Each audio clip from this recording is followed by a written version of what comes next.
Kali ini kita akan membahas investment decision criteria, bagian dari financial management. Beberapa kriteria yang kita bahas adalah net present value, equivalent annual cost, profitability index, kemudian internal rate of return, modified internal rate of return, payback period, dan discounted payback period. Mengapa perusahaan melakukan investasi? Ada 3 alasan biasanya. Yang pertama untuk meningkatkan pendapatan, yaitu misalkan menambah lini produk baru, kemudian mengurangi biaya, lebih mengefisienkan mesin misalkan. Kemudian yang terakhir biasanya kewajiban ya, mandatori, jadi diwajibkan untuk misalkan bikin pengolahan limbah atau apa ya. Ini biasanya alasan mengapa perusahaan harus melakukan investasi. Seperti yang disampaikan di depan tadi bahwa ada 7 tipe sebenarnya, ini basic capital budgeting techniques, yaitu net present value, kemudian equivalent annual cost atau equivalent annual annuity, profitability index, kemudian internal rate of return, kemudian modified internal rate of return, payback period, dan discounted payback period. Yang pertama adalah net present value. Ini sudah kita kenal, yaitu mempresent value-kan semua cash flow-nya ya, baik pendapatan maupun biaya. Biasanya cash flow project itu di tahun ke-0 atau saat pertama dimulai proyek adalah initial outlay. Itu cash flow pada tahun ke-0 biasanya.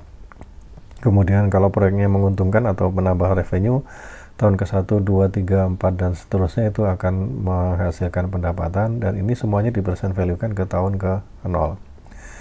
Ya, cara menghitungnya ya tinggal di-present value-kan dengan discounted sebesar required rate of return-nya. Nah, jika net present value itu positif, maka proyeknya akan diterima. Jika negatif, maka proyeknya akan ditolak. Nah, cara perhitungannya seperti contoh di sini. Bisa kita lihat present value, net present value dari initial outlay sebesar 3 juta misalkan. Kemudian tahun pertama 500.000, tahun kedua 750.000, tahun ketiga 1.500.000, tahun keempat 2 juta, tahun kelima 2 juta. Maka ini semua di present value kan, ya kan.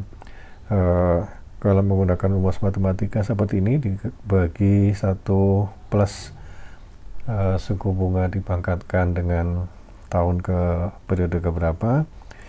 Kalau pakai Excel lebih mudah lagi. Jadi intinya adalah kita hitung present value dari semua cash flow yang ada. Bila positif, maka proyeknya akan diterima.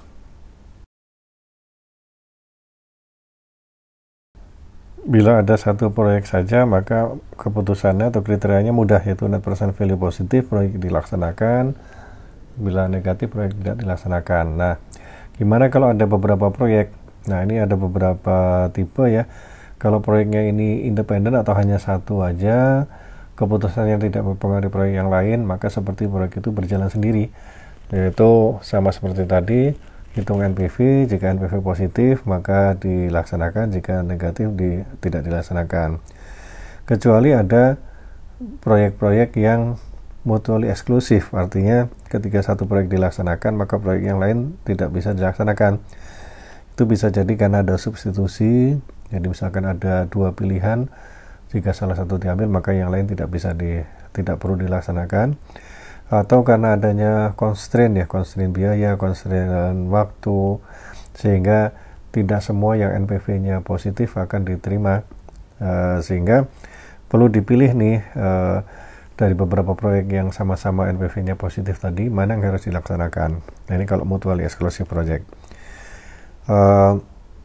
Kita lihat ini, kalau masanya sama, biasanya kita hitung NPV-nya berapa dan dipilih NPV yang paling besar. Tentunya ini yang umum ya, kriteria umum ya. Jika umurnya tidak sama proyeknya, maka dihitung equivalent annual cost. Misalkan ini hanya menyangkut biaya ya, sehingga yang paling kecil equivalent annual cost itu adalah yang semakin efisien, sehingga itu yang akan dipilih. Ada beberapa pilihan lagi ya, nanti kita lihat di belakang. Nah, metode berikutnya adalah equivalent annual cost atau equivalent annual annuity. tadi yang disebut ketika NPV tadi ya, ketika ada dua proyek yang mutually eksklusif, maka kita harus memilih nih proyek mana yang harus dilaksanakan. Ini equivalent annual cost ini menghasilkan estimasi di mana cost-nya ini yang paling kecil ya kan ya, atau ya cost yang terjadi selama setiap tahun. Caranya ada dua langkah. Pertama menghitung NPV-nya, kemudian menghitung equivalent annual cost. Ini khusus untuk yang bila proyeknya hanya bersifat cost saja ya. Kalau proyeknya bersifat ada revenue-nya, maka kita hitung net present value-nya, kemudian dibagi dengan annuity present value of interest factor. Nah, caranya pertama kita hitung dulu net present value-nya. Ini contohnya, misalkan ada mesin yang berharga 50.000, kemudian setiap tahun akan ada perawatan sebesar 6.000 selama 6 tahun.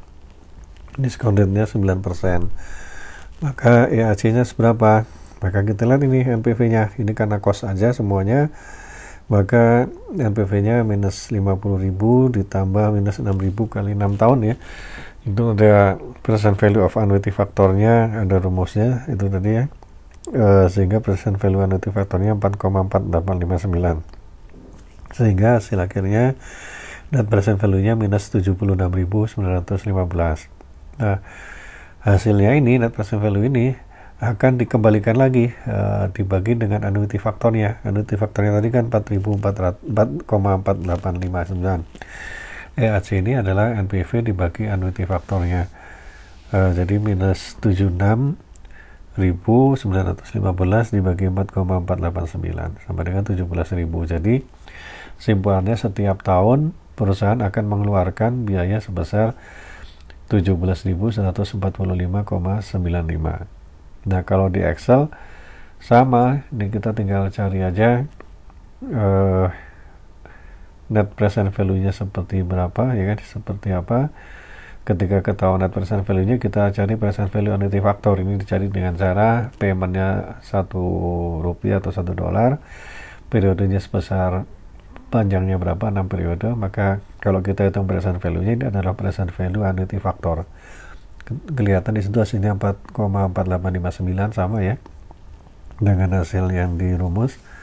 Kemudian equivalent annual cost-nya tinggal dibagi nih, NPV dibagi present value annuity factor 17.145 minusnya. Nah, demikian caranya. Sehingga semakin kecil equivalent annual cost-nya, artinya semakin kecil lah biaya yang dikeluarkan setiap tahun, semakin efisien. Nah, kalau ini adalah proyeknya berupa ada positifnya, ada revenue-nya, maka kita cari revenue yang paling besar. Ini equivalent annual annuity yang paling besar. Nah, kriteria berikutnya adalah profitability index. Di sini rasio ya. Kalau present value itu kan selisih ya. Selisih dari present value antara revenue dengan cost. Nah, kalau ini enggak, jadi present value dari cash flow-nya dibagi dengan initial cost-nya. Jadi bukan dikurangi tapi dibagi. Sehingga decision kriterianya profitability index kalau lebih besar daripada 1, maka ini pasti NPV-nya positif, maka proyek ini diterima. Kalau profitability index-nya kurang dari 1, maka NPV-nya adalah negatif, maka ditolak. Ini gunanya untuk membandingkan ya seberapa besar profitability dari suatu proyek. Jadi bukan hanya angkanya, karena kalau angka itu kita tidak melihat modelnya seberapa, tapi kalau di sini kita lihat rasio dari revenue dibagi dengan cost-nya. Nah, yang berikutnya adalah internal rate of return. Di sini adalah pengertiannya discount rate yang menghasilkan NPV sama dengan 0. Nah, jadi kriterianya adalah kalau IRR ini lebih besar daripada required rate of return, maka proyeknya adalah menguntungkan. Tapi kalau IRR-nya ini kurang dari required rate of return, maka proyeknya akan rugi karena akan menghasilkan net PV, net present value yang kurang dari 0. Sehingga cara menghitungnya barangkali kalau secara aljabar harus dicoba-coba ya. error trial and error. Tapi kalau di financial calculator atau di Excel ada, tinggal ditarik aja pakai rumus IRR. Nah, ini cara yang paling gampang saya kira ya. Misalkan ini ada mesin yang costnya 10.010, kemudian akan menghasilkan penghematan sebesar 1.000, 3.000, 6.000, dan 7.000 di tahun pertama sampai keempat. Maka berapa IRR-nya? Nah, tinggal kita masukkan kalau di dalam Excel. Kalau di dalam rumus aljabar dimasukin angka 10%, sudah benar nggak? Kalau terlalu kecil kita tambahkan 15%. Oh, terlalu kecil lagi kita tambahkan lagi. Jadi trial dan error kalau dalam aljabarnya ya. Sehingga barangkali lebih enak kalau pakai financial calculator atau pakai Excel.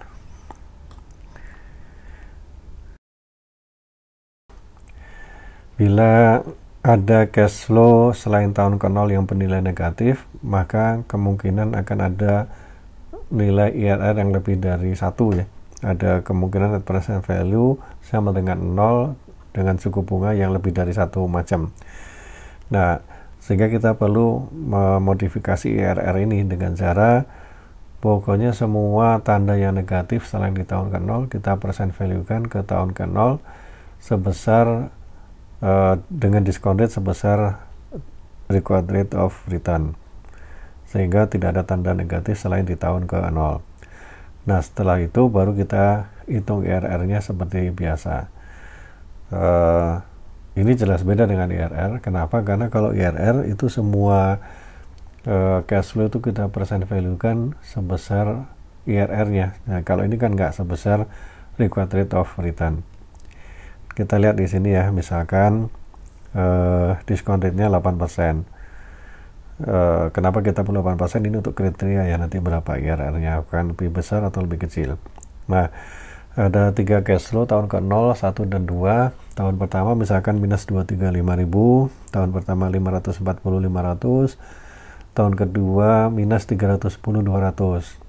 Maka ketika kita hitung IRR-nya, ada 2 kemungkinan untuk IRR-nya. Ketika kita masukkan angka 20%, maka net present value-nya adalah 0. Kita masukin 10%, net present value-nya adalah 10% juga sama dengan 0. Nah, yang mana yang benar, 10% atau 20%? Nah, ini kalau IRR tidak bisa kita putusin.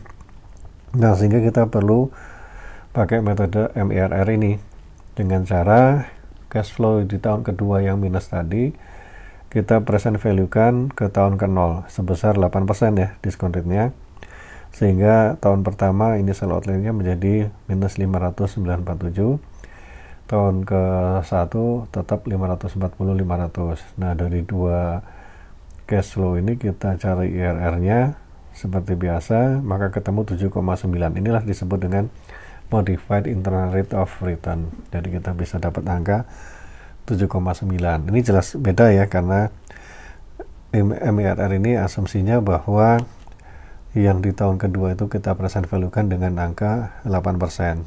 Tapi kalau di IRR kita present value-kan sebesar IRR-nya 20% atau 10%.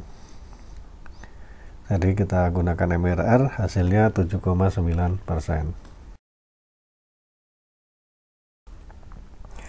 Metode berikutnya adalah payback period, yaitu periode di mana investasi ini akan menghasilkan uang impas sama dengan initial outlay-nya. Nah, decision kriterianya adalah bila kita telah menentukan minimal atau maksimal tahun impasnya, maka bila payback period kurang dari itu, maka proyeknya kita terima. Bila payback periodnya lebih dari yang kita tentukan, maka kita tolak proyeknya. Ada keterbatasan sehingga dari metode payback period ini, pertama, tidak menghiraukan time value of money. Kemudian yang kedua, tidak menghiraukan cash flow setelah payback periodnya ini selesai ya kan ya. Misalkan tahun ketiga, nah tahun keempat, 5, 6, 7 tidak kita perhitungkan. Nah, yang ketiga, cut off-nya arbitrar ya, tidak ada kaitannya dengan value creation. 3 tahun atau 4 tahun ini nggak ada kaitannya dengan value creation.